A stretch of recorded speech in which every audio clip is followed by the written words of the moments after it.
Bruxelles, toujours, quelques jours plus tard. Les huissiers ont rangé leurs uniformes. Les limousines sont au garage. Les chefs d'État sont partis. Les journalistes aussi. La capitale de l'Europe reprend sa routine. Voilà. Allez. Moi, je suis toujours là. Bonjour. Ça va bien?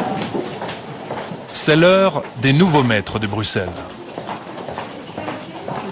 Comme Michel Barnier, ancien ministre de Jacques Chirac et de Nicolas Sarkozy, aujourd'hui commissaire européen chargé du marché intérieur et des services. Pour cette fonction, il est payé 20 667 € par mois, près de 2 fois ce que gagne François Hollande. Bonjour, ça va Michel? Short sleep. Ce matin, Michel Barnier retrouve les autres commissaires européens pour la réunion du collège, l'équivalent du Conseil des ministres en France. À ses côtés, les autres commissaires, de parfaits anonymes, pour la grande majorité des citoyens français. Et pourtant, ils disposent d'un pouvoir réel sur notre vie quotidienne.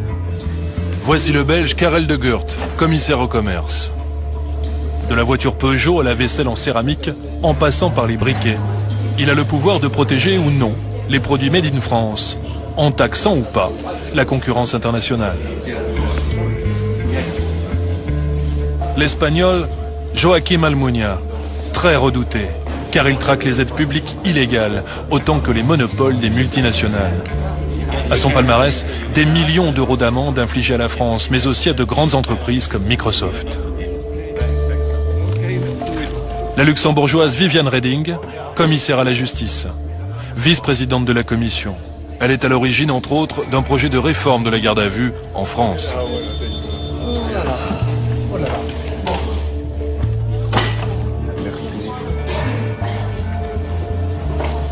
Les commissaires européens sont au nombre de 27, un par pays. Ils sont nommés pour 5 ans par les chefs d'État et de gouvernement. Au fil des crises, les États européens ont transféré de plus en plus de pouvoir à ces commissaires. Sur le contrôle des budgets nationaux tout d'abord, mais aussi sur la conception de nouvelles lois. Les commissaires européens, ces super ministres anonymes, sont devenus les puissants de l'Europe. Nous sommes dans le rôle de facilitateur. Nous faisons des propositions avec le collège dont je fais partie, qui généralement se trouve, grâce à la collégialité, pas très loin, le plus près possible du centre de gravité de l'intérêt général européen. Clairement, quand vous êtes commissaire européen, dans le rôle d'un ministre européen, entre guillemets, vous êtes au milieu du jeu européen. Vous n'êtes pas seulement du côté d'un pays, avec ses idées, ses propositions. Signe de cette révolution invisible, le voyage de la luxembourgeoise Viviane Reding, vice-présidente de la Commission européenne, il y a quelques mois à Paris. Les premiers orateurs des groupes pourront interroger nos invités. Invitée dans une annexe de l'Assemblée nationale par les députés français, Reding est venue évoquer les méthodes de contrôle de nos finances publiques. Nous passerons à une phase de questions spontanées. La rencontre est dirigée par Claude Barthelone, le président de l'Assemblée nationale. Sont présents Pierre Moscovici, ministre de l'économie, et Bernard Cazeneuve, alors en charge des affaires européennes. La parole est maintenant à Madame Viviane Reding, vice-présidente de la Commission européenne. Devant tout ce beau monde, la commissaire européenne va être très claire. Selon elle, si l'Europe veut exister et sortir de la crise, les nations doivent obéir à Bruxelles.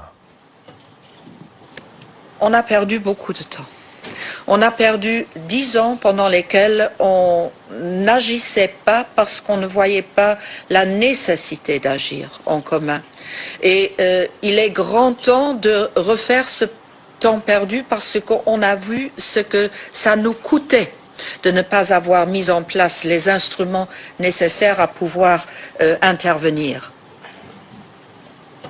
Il faut lentement mais sûrement comprendre qu'il n'y a plus de politique intérieure nationale.